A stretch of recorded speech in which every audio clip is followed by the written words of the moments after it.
спомена, аз съм Македона, толкова мала, толкова оскудна и неясна. Значи, купната сума ще се предвидува за спортот во Битола 25 милиони и 200 хиляди лева. Значи, ова е исто како ако јас пием млеко, некој пие кафе, во просек капучино.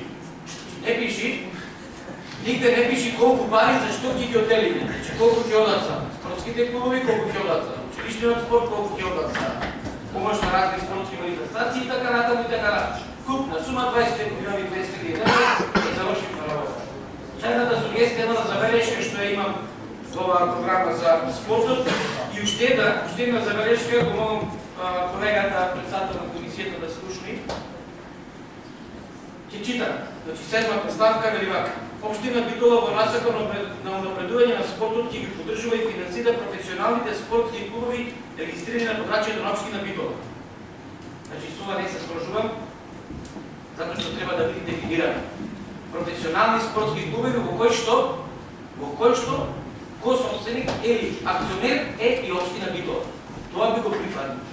А ние дека ќе ги финансираме и ќе помагаме сите професионални спортски клубови, не се сложувам со така. Затоа што утре може да се регистрират 10 професионални спортски клубови. Ќе се формира акционерско друштво спортски клубови и тие ќе дојдат во општина Битола, ќе барат пари. И општина Битола ќе биде должна да им дава на сите пари. Ќе кажа, нема одлучуваме. Таму што треба помагаме треба. Професионален спорт е професионален спорт, почитувам колеги, не се занимават со спорт. Мене спортот ми е слаба точка и тоа се добро го познавам. Значи, доколку општината е акционер, поред, помагаме, бидејќи ние сме дел од раководниот тим, да речеме, на некој спортски клуб.